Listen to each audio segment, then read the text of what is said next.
Okay, cameras are rolling. This is lecture 14, starting a new chapter.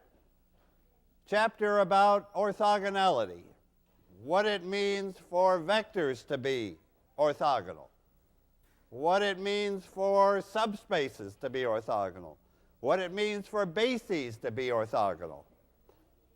So 90 degree, this is a 90-degree chapter. So what does it mean? Let me jump to subspaces, because I've drawn here the big picture. This is the 1806 picture here. And hold it down, guys. So this is the picture, and we know a lot about that picture already. We know the dimension of every subspace. We know that these dimensions are R and n minus R. We know that these dimensions are R and m minus R. What I want to show now is what this figure is saying, that the angle, but the figure is like just my attempt to draw what I'm now going to say, that the angle between these subspaces is 90 degrees. And the angle between these subspaces is 90 degrees. Now I have to say, what does that mean? What does it mean for subspaces to be orthogonal? But I hope you appreciate the beauty of this picture, that those subspaces are going to come out to be orthogonal. Those two and also those two. So that's like one important point to step forward in understanding those subspaces. We knew what each subspace was like. We could compute bases for them. Now we know more, or we will in a few minutes. Okay, I have to say, first of all, what does it mean for two vectors to be orthogonal? So let me start with that. Orthogonal vectors.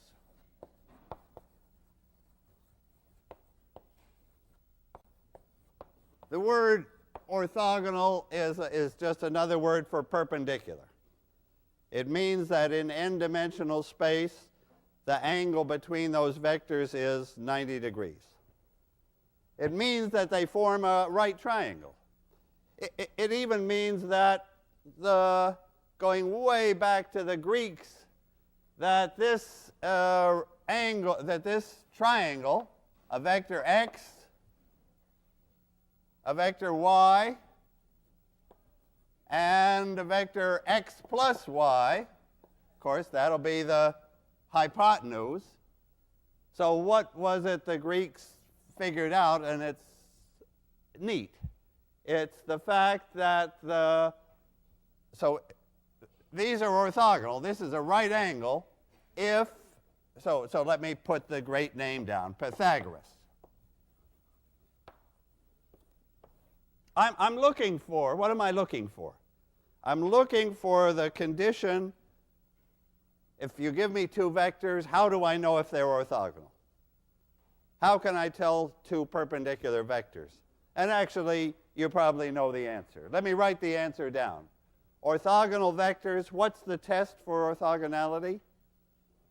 I take the dot product, which I tend to write as x transpose y, because that's a row times a column, and that matrix multiplication just gives me the right thing, that x1, y1 plus x2, y2, and so on.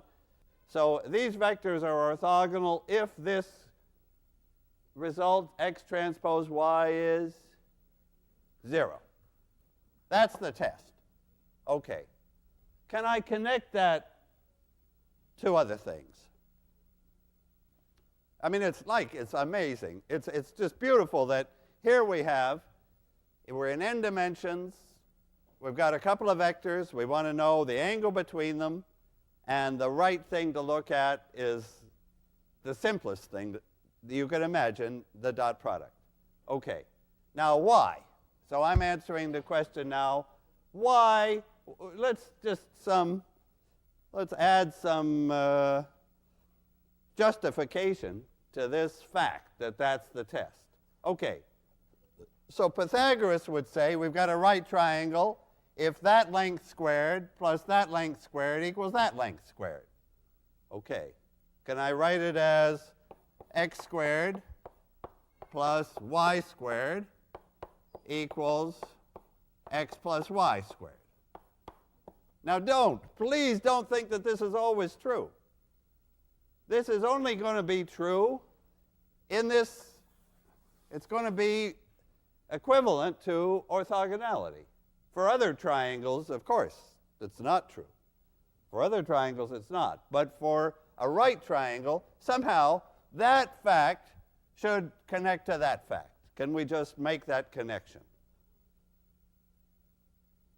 What's the connection between this test for orthogonality and this statement of orthogonality? Well, I guess I have to say, what is the length squared?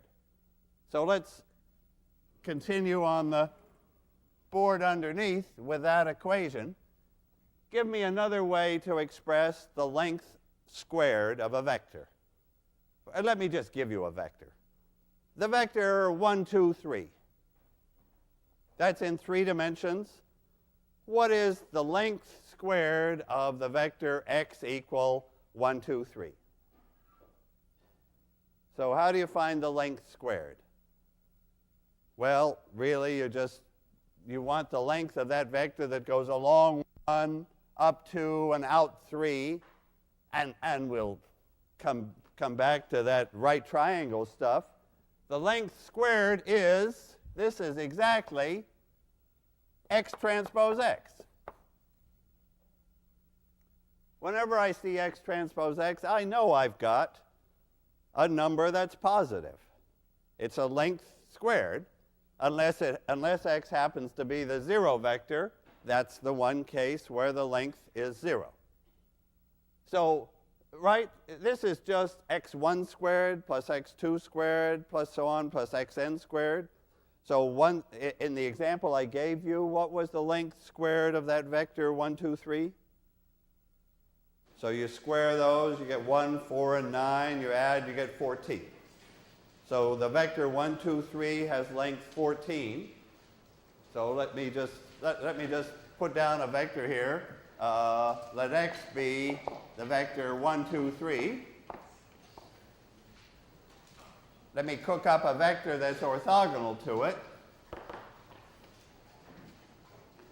So what's the vector that's orthogonal? So write down here, x squared is 1 plus 4 plus 9, 14. Let me cook up a vector that's orthogonal to it. We'll get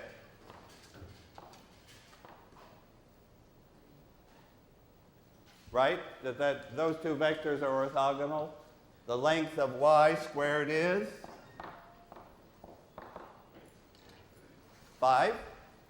And x plus y is 1 and 2 making 3, 2 and minus 1 making 1, 3 and 0 making 3. And the length of this squared is 9 plus 1 plus 9, 19. And sure enough, I haven't proved anything. I've just checked to see that my test x transpose y equals 0, which is true, right? Everybody sees that x transpose y is 0 here? That's maybe the main point, that you should get really quick at doing x transpose y. So it's just this plus this plus this, and that's 0. And sure enough, that clicks with 14 plus 5 agreeing with 19. Now, let me just do that in letters. So that's y transpose y. And this is x plus y transpose x plus y. Okay. So I'm looking, again, this isn't always true. I repeat. This is going to be true when we have a right angle. And let's just, well, of course, I'm just going to simplify this stuff here. There's an x transpose x there, and there's a y transpose y there, and there's an x transpose y, and there's a y transpose x. I knew I could do that simplification because I'm just doing matrix multiplication and I've just followed the rules. Okay, so x transpose x's cancel, y transpose y's cancel, and what about these guys? What can you tell me about the inner product of x with y and the inner product of y with x? Is there a difference? I think while we're doing real vectors, which is all we're doing now, there isn't a difference. There's no difference. If I take x transpose y, that'll give me 0. If I took y transpose x, I would have the same x1, y1, and x2, y2, and x3, y3. It would be the same. So this is the same as that. This is really, I'll knock that guy out and say 2 of these. So actually, that's this equation boiled down to this thing being 0, right? Everything else canceled, and this equation boiled down to that one. So that's really all I wanted. I just wanted to check that Pythagoras, for a right triangle, led me to this. Of course, I cancel the 2 now, no problem, to x transpose y equals 0 as the test. Fair enough. Okay. You knew it was coming. The dot product of orthogonal vectors is 0. It's just, I just want to say, that's really neat. It comes out so well. All right. Now, what about, so now I know what it means when 2 vectors are orthogonal. By the way, what about if one of these guys is the 0 vector? Suppose x is the 0 vector and y is whatever. Are they orthogonal? Sure. In math, the one thing about math is you're supposed to follow the rules. So you're supposed to, if x is the 0 vector, you're supposed to take the 0 vector dotted with y, and of course, you always get 0. So, just so we're all sure, the 0 vector is orthogonal to everybody. But what I now want to speak about is subspaces. What does it mean for me to say that some subspace is orthogonal to some other subspace? So, okay, now I've got to write this down, so because we're defining definition of subspace S is orthogonal, so to subspace, let's say T. So I've got a couple of subspaces. And what should it mean for those guys to be orthogonal? It's just sort of, what's the natural extension from orthogonal vectors to orthogonal subspaces? Well, and in particular, let's think of some orthogonal subspaces, like this wall. Let's say in 3 dimensions. So the blackboard extended to infinity, right, is a subspace, a plane, a 2-dimensional subspace. It's a little bumpy, but anyway, think of it as a subspace. Let me take the floor as another subspace. Again, it's not a great subspace. MIT only built it like so, but, and I'll put the origin right here. So the origin of the world is right there. Okay. Thereby giving linear algebra its proper importance in this. Okay, so there's one subspace, there's another one, the floor. And are they orthogonal? What does it mean for two subspaces to be orthogonal? And in that special case, are they orthogonal? All right, let's finish this sentence. What does it mean? Means.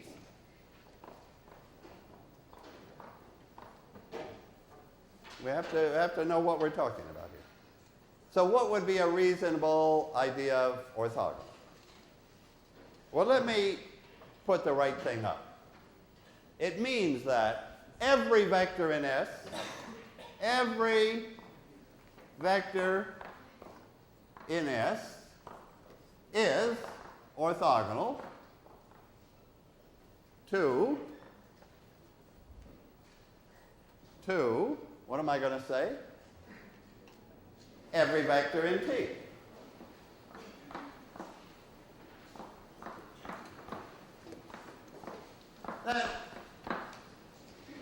That's a reasonable, and it's a good, and it's the right definition for two subspaces to be orthogonal.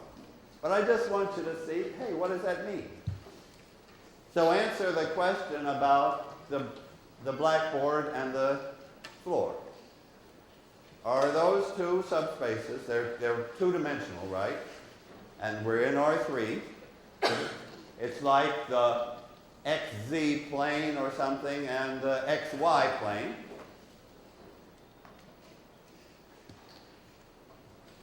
Are they orthogonal? Is every vector in the blackboard orthogonal to every vector in the floor? Starting from the origin right there. Yes or no? I could take a vote. Probably get some yeses and some no's. No is the answer. They're not. You can tell me a vector in the blackboard and a vector in the floor that are not orthogonal.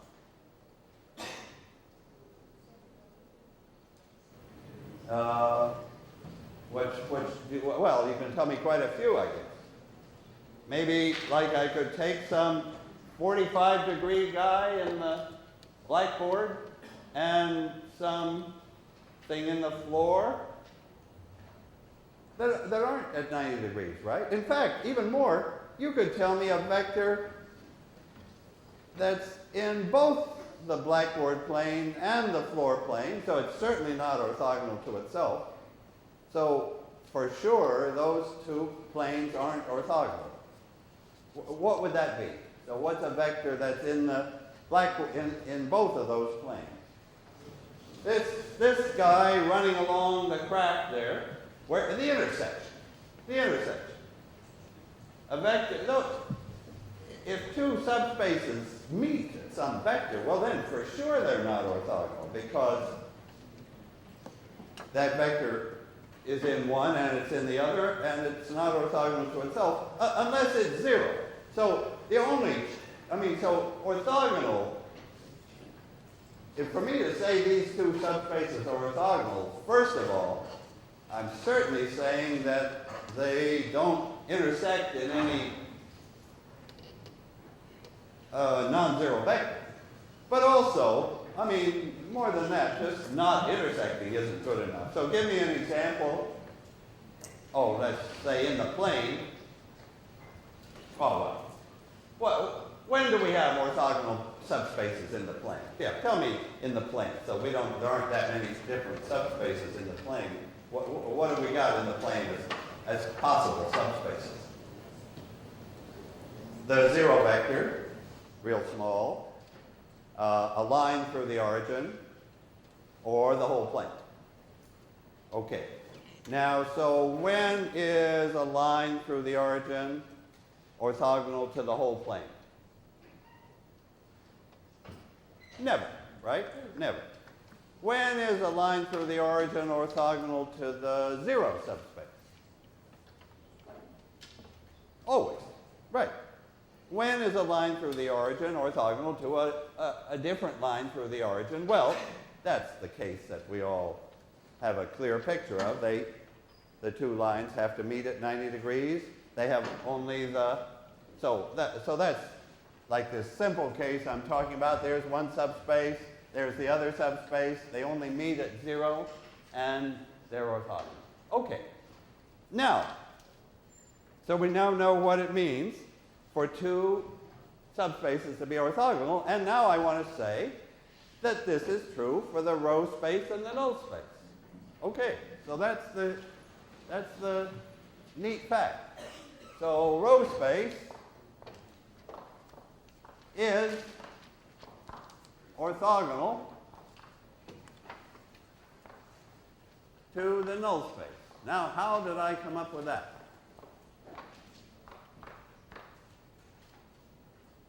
But you see, it's great.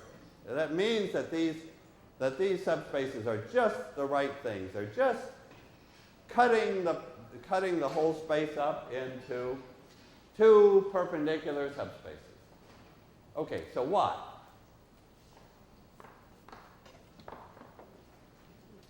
Well, what have I got to work with? All I know is the null space.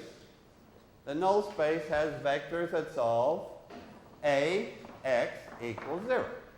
So this is a guy x. X is in the null space. Then Ax is 0. So why is it orthogonal to the rows of A? If I write down Ax equals 0, which is all I know about the null space, then I guess I want you to see that that's telling me, just that equation right there is telling me that the rows of A, let me write it out. There's row 1 of A. Row 2. Row M of A. That's A. And it's multiplying X, and it's producing 0. Okay. Written out that way, you'll see it. So I'm saying that a vector in the row space is perpendicular to this guy x in the null space. And do you see why? Because this equation is telling you that row 1 of A multiplying, that's a dot product, right? Row 1 of A dot product with this x is producing this 0. So x is orthogonal to the first row and to the second row. Row 2 of A, x is giving that 0. Row M of A times x is giving that 0. So the equation is telling me that x is orthogonal to all the rows. Right? It's just sitting there. That's all it had to be sitting there because we didn't know anything more about the null space than this. And now I guess to be totally complete here, I've now checked that x is orthogonal to each separate row.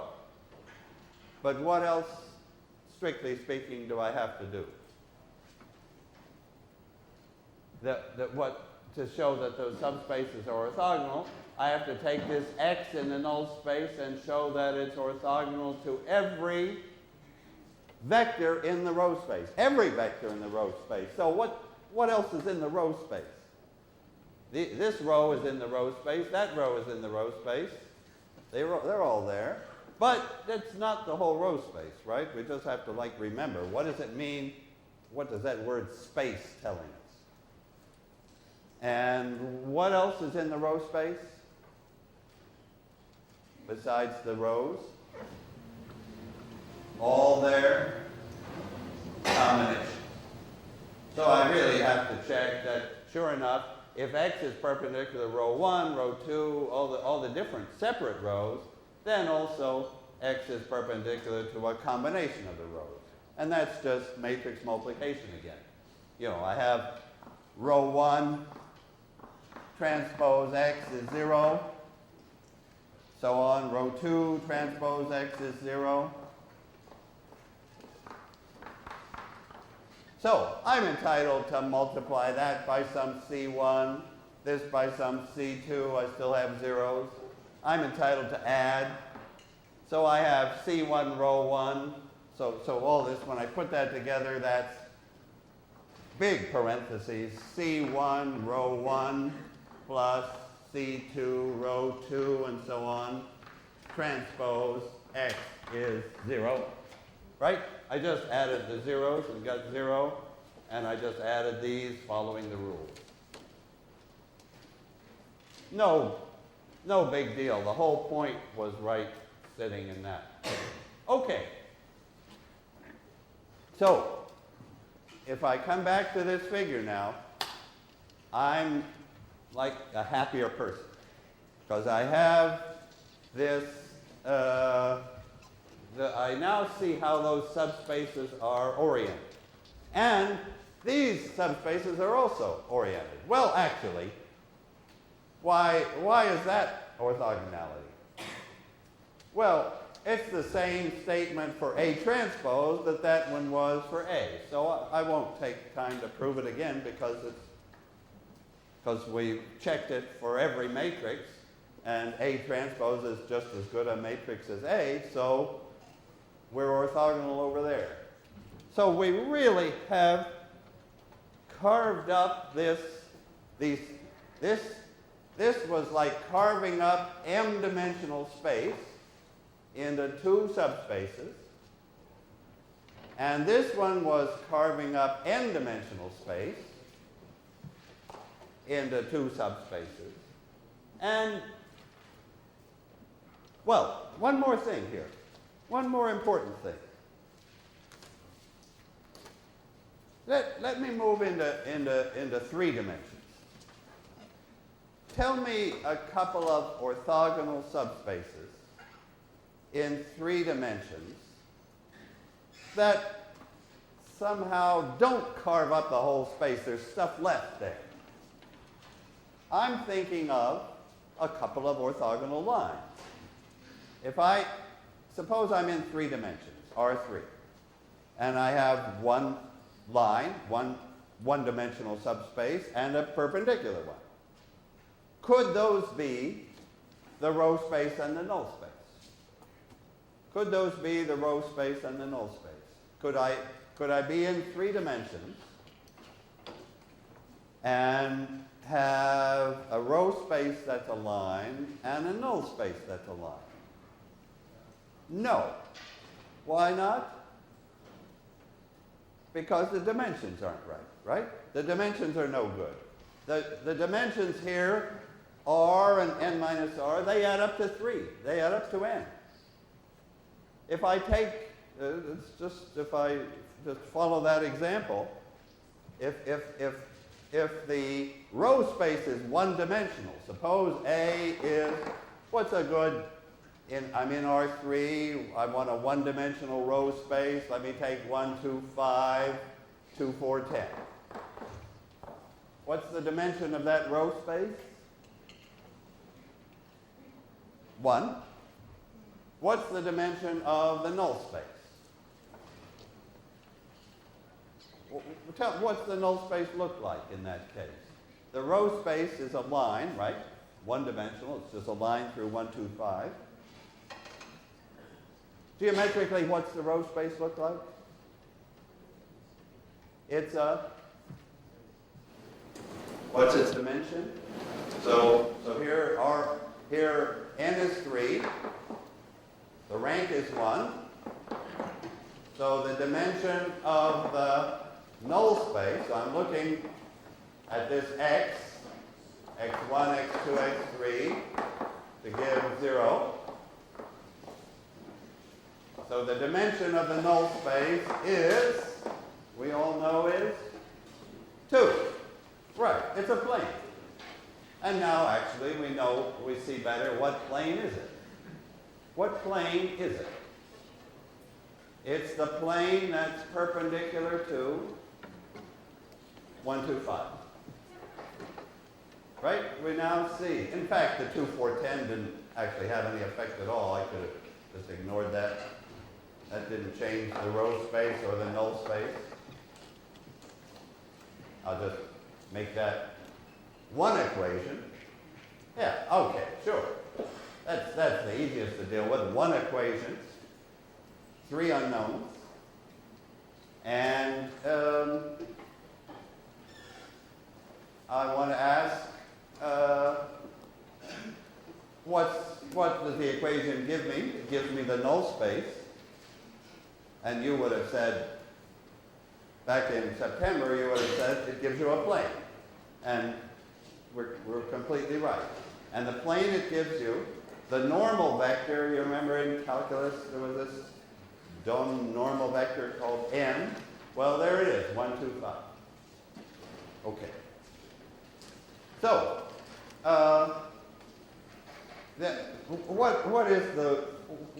what's the point I want to make here? I want to emphasize that not only are let me write it in words. So I want to write the null space and the row space are orthogonal. That's this neat fact, which we've just checked from ax equals 0. But now I want to say more, because there's a little more that's true. Their dimensions add to the whole space. So that's like a little extra information. It's not like I couldn't have a line and a line in 3 dimensions. Those don't add up. 1 and 1 don't add to 3. So I use the word orthogonal complements in Rn. And the idea of this word complement is that the orthogonal complement of a row space contains not just some vectors that are orthogonal to it, but all. So what does that mean? That means that the null space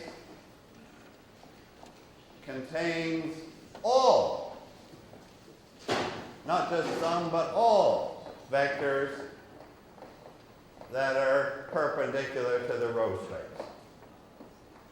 Okay. Really what I've done in this half of the lecture is just notice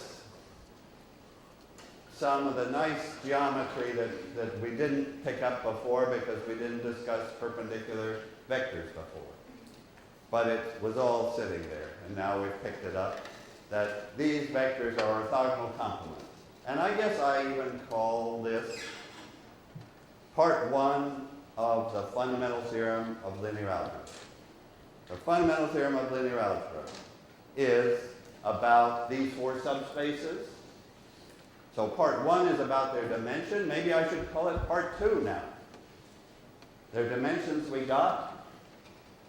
Now we're getting their orthogonality. That's part 2. And part 3 will be about bases for them, orthogonal bases. So that's coming up. Okay. So I'm happy with that geometry right now. Okay. Okay. Now what's my next goal in this chapter? It's the main problem of the chapter. The main problem of the chapter is, so this is coming attraction.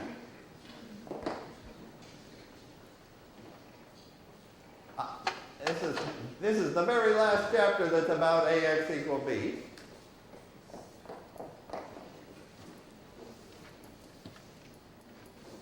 I would like to solve that system of equations when there is no solution.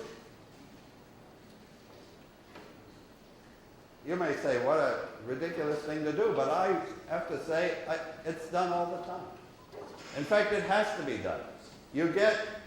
So the problem is, solve as the best possible.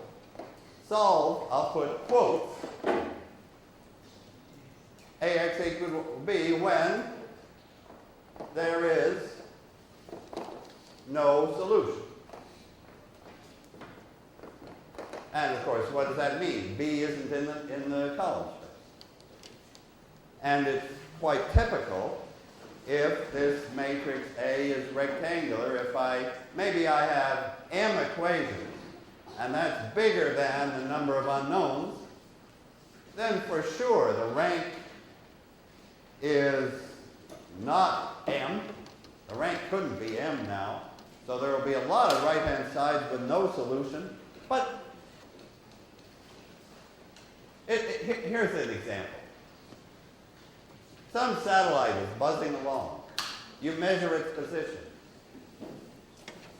You make 1,000 measurements. So that gives you 1,000 equations for the parameters that give the position. But there aren't 1,000 parameters. There's just maybe 6 or something. Or you're measuring you're doing questionnaires. You're measuring resistances. You're taking pulses. You're measuring somebody's pulse rate. Okay, there's just one unknown, the pulse rate. So you measure it once, okay, fine. But if you really want to know it, you measure it multiple times. But then the measurements have noise in them. So the problem is that in many, many problems, we got too many equations, and they've got noise in the right-hand side. So AX equal B, I can't expect to solve it exactly right, because I don't even know what there's error, there's a measurement mistake in B, but there's information too. There's a lot of information about X in there. And what I want to do is separate the noise, the junk, from the information. And so this is a straightforward linear algebra problem. How do I solve? What's the best solution? Okay. Now, let me, I want to say, so that's describes the problem in an algebraic way. I've got some equations. I'm looking for the best solution. Well, one way to find it is, one way to find a solution is throw away equations until you've got a nice square invertible system and solve that. That's not satisfactory. There's no reason in these measurements to say these measurements are perfect and these measurements are useless. We want to use all the measurements to get the best information, to get the maximum information. But how? Okay. Let me anticipate a matrix that's going to show up. This A is typically rectangular, but a matrix that shows up whenever you have, and chapter 3 was all about rectangular matrices. And we know when this is solvable, you could do elimination on it, right? But I'm thinking, hey, you do elimination, and you get equations 0 equal other non-zeros. I'm thinking elimination is going to fail. So that's our question. Elimination will get us down will tell us if there is a solution or not, but I'm now thinking not. Okay, so what are we going to do? All right, I want to tell you to jump ahead to the matrix that will play a key role. So this is the matrix that you want to understand for this chapter 4. And it's the matrix A transpose A.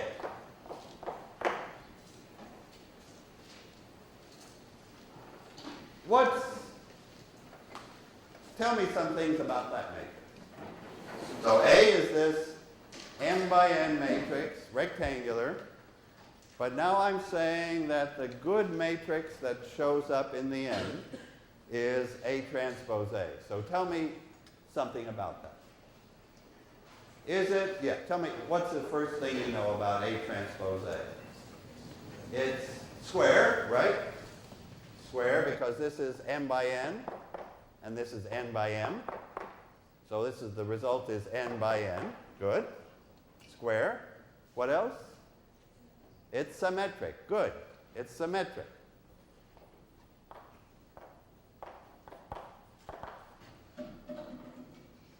Because you remember how to do that. If we transpose that matrix, let's transpose it. A transpose A. If I transpose it, then that comes first, transpose. This comes second, transpose. And then transposing twice brings it back to the same, so it's symmetric. Good. Now, we now know how to ask more about a matrix. I'm interested in, is it invertible? If not, what's its null space? So I want to know about, because you're going to see, well, let me even, well, I shouldn't do this, but I will. Let me tell you what equation to solve when you can't solve that one. The good equation comes from multiplying both sides by A transpose. So the good equation that you get to is this one. A transpose A, X equals A transpose B. That will be the central equation in the chapter. So I think, why not tell it to you? Why not admit it right away? Okay. I should really give X, I want to sort of indicate that this X isn't, this X was the solution to that equation if it existed, but probably didn't. Now, let me give this a different name, X hat. Because I'm hoping this one will have a solution. And I'm saying that it's my best solution. I'll have to say, what does best mean? But that's going to be my plan. I'm going to say that the best solution solves this equation. So you see right away why I'm so interested in this matrix, A transpose A, and in its invertibility. Okay, now, when is it invertible? Okay, let me take a case, let me just do an example, and then I'll just pick a matrix here, just so we see what A transpose A looks like. So let me take a matrix A, 1, 1, 1, 1, 2, 5, just to invent a matrix. So there's a matrix A. Notice that it has m equal 3 rows and n equal 2 columns. Its rank is, the rank of that matrix is 2, right? Yep, the columns are independent. Does AX equal B? If I look at AX equal B, so X is just X1, X2, and B is B1, B2, B3. Do I expect to solve AX equal B? No way, right? Linear algebra is great, but solving 3 equations with only 2 unknowns, usually we can't do it. We can only solve it if this vector B is what? I can solve that equation if that vector B1, B2, B3 is in the column space. If it's a combination of those columns, then fine. But usually it won't be. The combinations just fill up a plane, and most vectors aren't on that plane. So what I'm saying is that I'm going to work with the matrix A transpose A. And I just want to figure out, in this example, what A transpose A is. So it's 2 by 2. The first entry is a 3. The next entry is an 8. This entry is a, what's that entry? 8, for sure. We knew it had to be. And this entry is, what's that now? Getting out my trusty calculator. 30, is that right? 30. And is that matrix invertible? There's an A transpose A. And it is invertible, right? 3, 8 is not a multiple of 8, 30, and it's invertible. And that's the normal, that's what I expect. So, this is what I want to show. So here's the key point. The null space of A transpose A, it's not going to be always invertible. Tell me a matrix, yeah, now I have to say that I can't say A transpose A is always invertible, because that's asking too much. I mean, what could the matrix A be, for example, so that A transpose A was not invertible? Well, even could be the zero matrix. I mean, that's like extreme case. Suppose I make this rank, suppose I change to that A.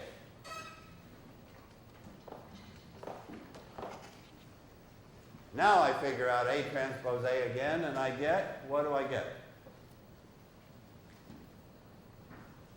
I get 9.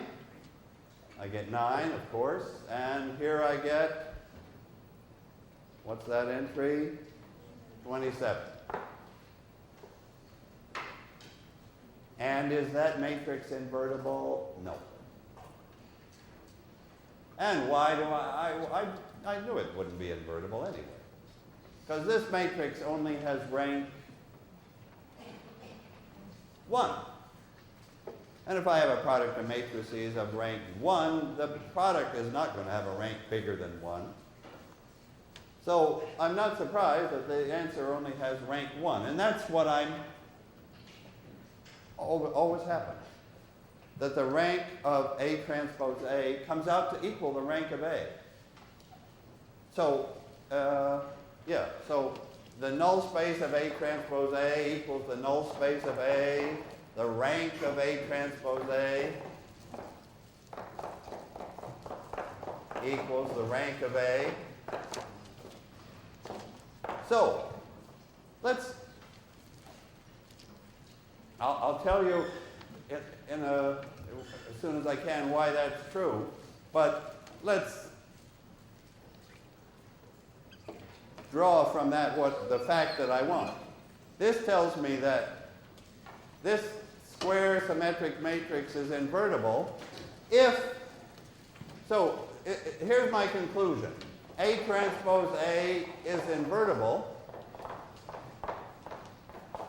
if, exactly if this null space is only got the 0 vector, which means the columns of A are independent.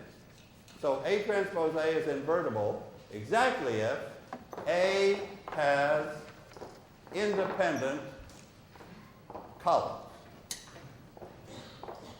That's the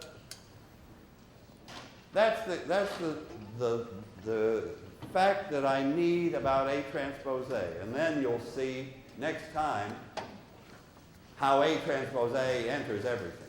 Next lecture is actually a crucial one. Here I'm preparing for it by getting us thinking about A transpose A. And its rank is the same as the rank of A, and we can decide when it's invertible. Okay, so I'll see you Friday. Thanks.